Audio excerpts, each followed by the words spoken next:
Hello everyone, CMeeCraft here, and welcome to Rogue States. This is, well, we'll just start a new game here, and our family name will be, so I'm CMeeCraft, so family name can be Craft. That makes sense. Normal game, that seems good. Okay, let's go. We're going live in 3, 2, 1.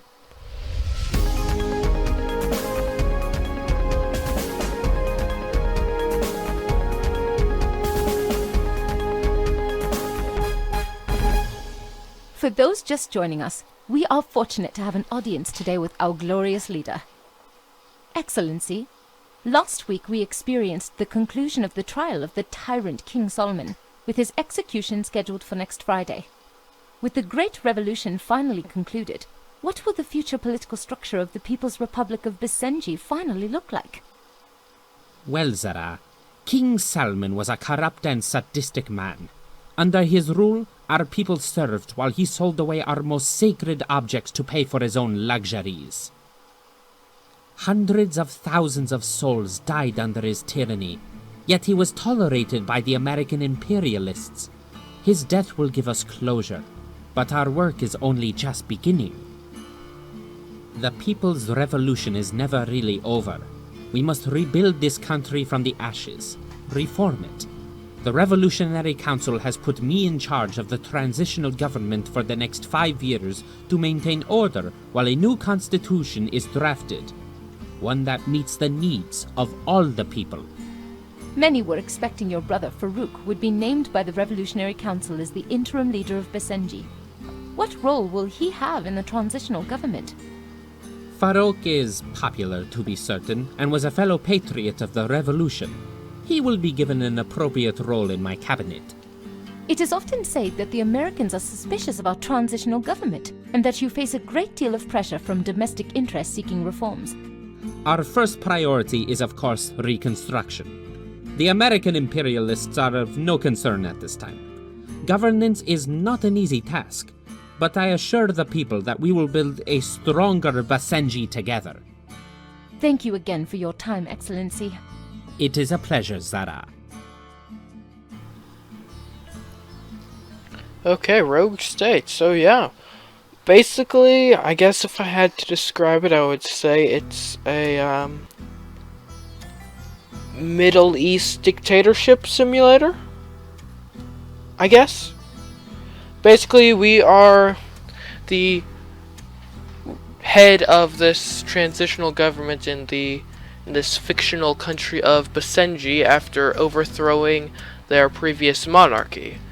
And so we're going to have to balance all of the various interests, make sure we don't lose the support of the people, and keep our country safe. But first we're going to choose our cabinet here. So, the most important thing first is we need to figure out where are we putting Farouk. Because Farouk will actually, hurt whatever we put him in charge of. Because Farouk, of course, is a bit jealous of our position and would much rather he be in charge than us. So we could put him as finance minister to funnel 5 million, I'm just going to say dollars because that's what I'm used to saying, $5 million a turn into his private account. As defense minister, Farouk will drop the military's loyalty by -2 a turn. Foreign Minister Farouk will poison relations with the Americans by -1 a turn. Intelligence will make intelligence breakthrough 25% less likely. And communications will reduce our faction approval ratings by 1 a turn. So if we don't have the army by our side, we have nothing. So we are not putting Farouk as defense minister. Similarly with foreign minister, we do not need Farouk poisoning our relations with one of the biggest, most influential countries in the world. That's not good. Also, communications. We don't want Farouk turning the people against us. It was a people's revolution that threw over the monarchy. We do not want a people's revolution to throw over us. Which basically leaves us with finance minister or intelligence minister. I want as much money as possible. So I have played through about, I think, half a game of this. So I kind of know what I'm doing a bit.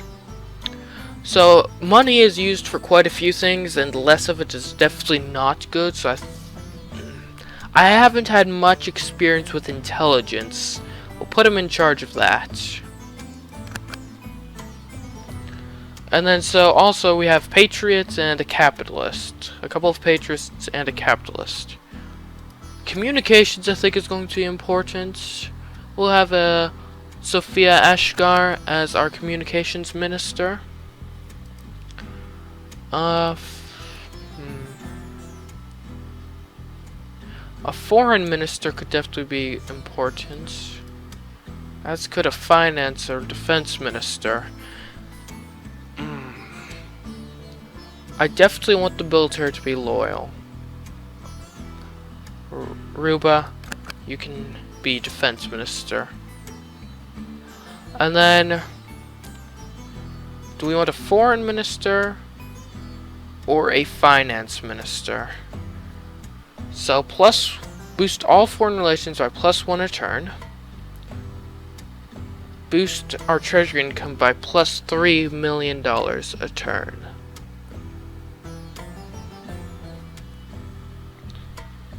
I think I can manage my own finances well even without a finance minister. We'll get a foreign minister, that way no one hates us. Alright, we have our cabinet set up, let's do this. No, okay. Excellency, my name is Tariq Badur. As Parliamentary Chief of Protocol, it is my duty to ensure that your instructions reach our parliamentarians. I trust you have settled into your new office? May I offer some suggestions on our first steps to restoring order to Besenji? No, leave me alone. No, leave me alone. As you wish, Excellency. Now then. Okay, so currently... Oh. The phone. Greetings, Your Excellency. I am President Hamad Saab, and on behalf of Sania, I wanted to be the first to welcome the liberation of the People's Republic of Besenji from the tyranny of the Salman family. The Salman regime was a threat to the whole region. That is why we provided your rebellion with the weaponry and training necessary to overthrow the tyrants. Once the transitional government has restored Besenji's infrastructure and industry, let us work towards restoring our trade relationship. Do not hesitate to contact me if there is any way Sania can be of assistance to you. Thank you for your call. I am certain our two great nations will work together to bring great prosperity to the region. There is much work to be done, but I am grateful for your country's support. We'll just end the call here. Apologies, but I must go. Let us speak again later. Goodbye. Okay, also a couple disclaimers I want to get out of the way before we get too far into this. Number one, so yeah, I got sent a key for this game from the developer or publisher or something, so there's that. Yay. And then number two, being like a government simulation game, of course some real world political issues and ideologies are going to come up and stuff, and number one, I don't want the comments to turn into a huge nasty political argument, and number two, just a disclaimer, I'm going to be making my decisions here based upon how I think they will benefit me the best in this game. They may or may not reflect my actual ideology. Alright? So, yeah. Let's get into it then. So we should take a look at the regional map so we know who's around us. We have Sania, Zarbil, and Babilistan. Our neighbors. So yeah.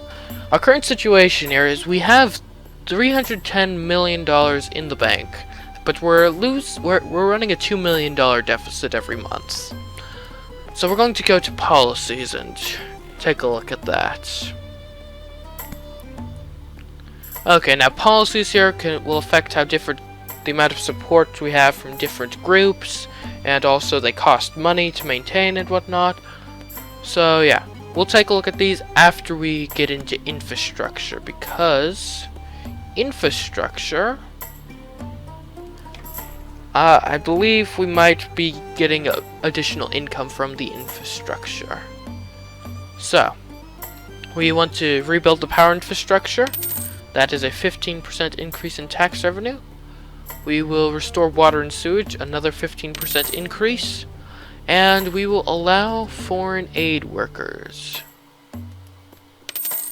Which we can either allow foreign aid workers medical team, which would be minus $3 million a turn for healthcare costs.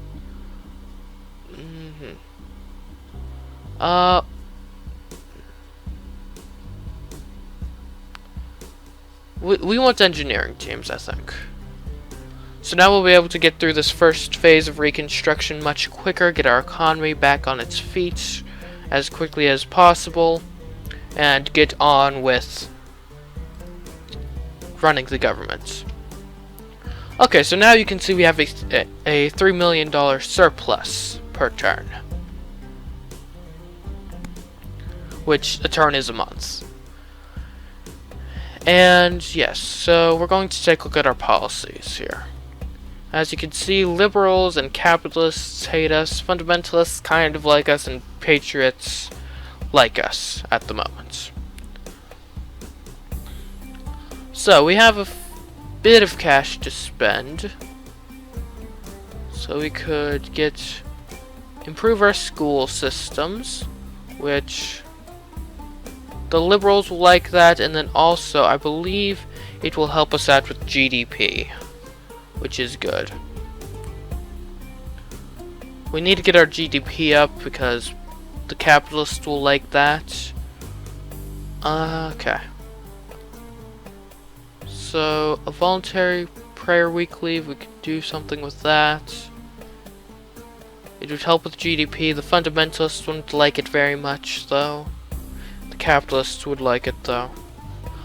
Also free trade zone. Lowers corruption, gets more jobs, gets more GDP. That's just something that's good all around, I think.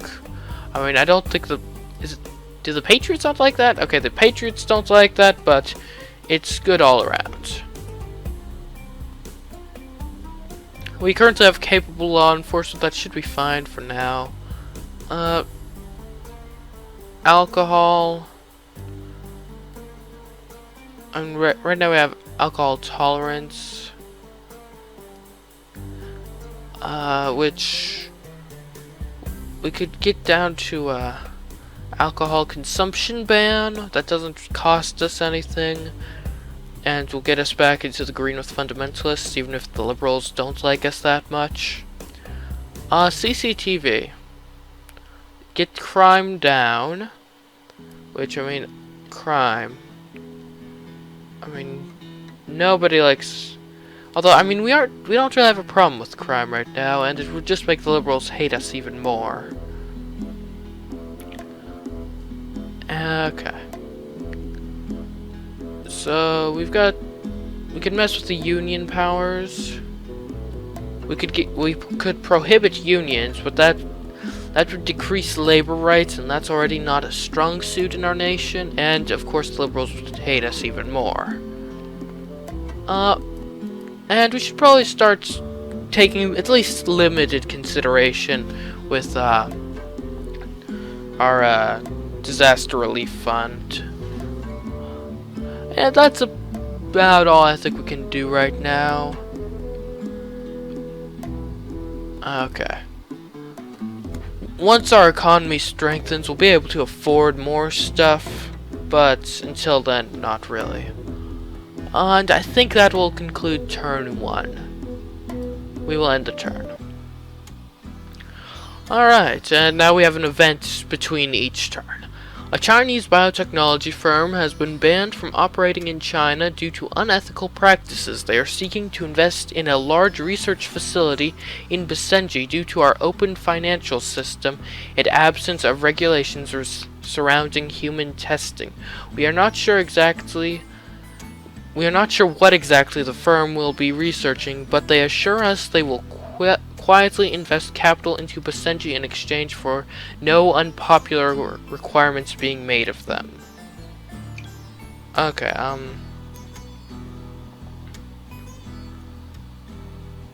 so yeah. So we can agree and we'll get $3 million a turn. Or absolutely not. I mean, the money could definitely be good, you know, and inviting some science and research into the country can only be good, right? So, we'll allow it.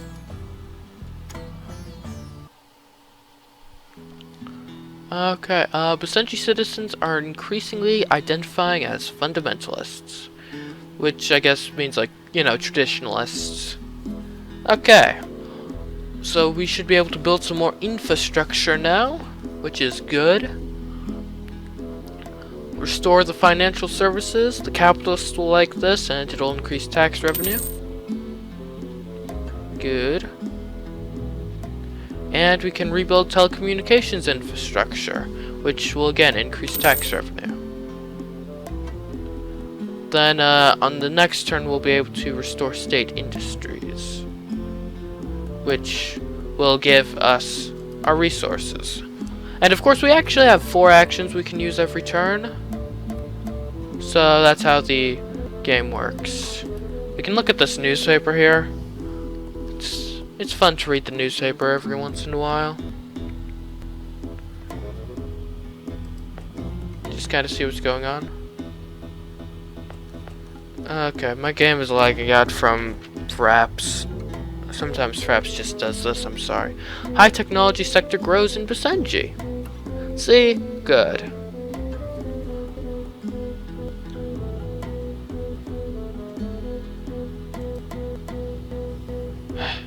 Okay, hold on. Okay, things should hopefully be running smoother now. So we now have a good surplus of $13 million a turn. So we can afford to hopefully get some stuff going that... Because the thing with the liberals is a lot of the stuff that makes them happy costs some money. Which, I mean, I'm all for making the liberals happy, but if it drives us bankrupt, no thanks. Well, they directly like education, and I think, like, we can get all the way up to exceptional schools, which will also improve our UN relations, and I don't think that can be anything but good. It'll help out with the GDP as well, which the capitalists will like. I mean, okay, it seems like the capitalists are the only people who like GDP, but whatever. Capitalists still don't like us very much. There is currently no minimum wage in Besenji, which we could get a minimum wage potentially, which would help get the labor rights up a bit. We don't want to get to the point where we're decreasing. We don't want to decrease jobs, though. We could get visas as well, which, so I think, like, have that in the middle, 1-year skilled work visa. And now we're increasing with patriots, capitalists, and fundamentalists, and the liberals don't hate us as much as they did.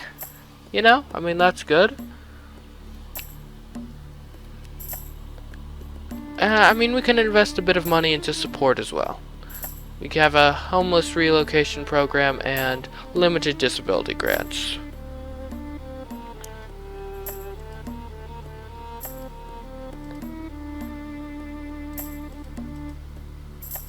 Yeah. So we'll just... That looks good for now. We could institute some mass transit. The liberals will like that. We'll have limited transit system. And hopefully... I mean, we aren't super popular, but I think we'll increase the taxes slightly. Nobody's going to like it, but I like having the extra money. You know? So, yeah. I mean, it's not going to be popular, but I think it's ultimately a good call. We'll go to turn 3 now. Excellency, it is time for you to consider the long-term energy mix for our beloved country. From where will Besenji obtain its electricity? Okay, so we could do solar and wind farms, which, cabinet loyalty would increase, the treasury would decrease substantially. The liberals would like it.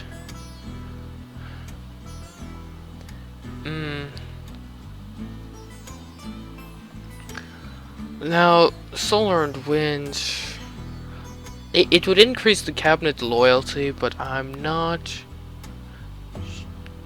Now, why would I do natural gas? It costs more than coal and doesn't have the added benefit of capitalists liking it. I think honestly the liberals really won't like that though. But we aren't making that much money. I can't afford to waste so much of it on building expensive solar and wind farms. So ultimately, I think we're going to go with the cheap solution that the capitalists will like. We're gonna build some coal plants. I mean, the liberals already hate us anyways. I mean, what's another thing that they don't like about our government? Working conditions in Besenji are very poor. Okay, let's take a look at that.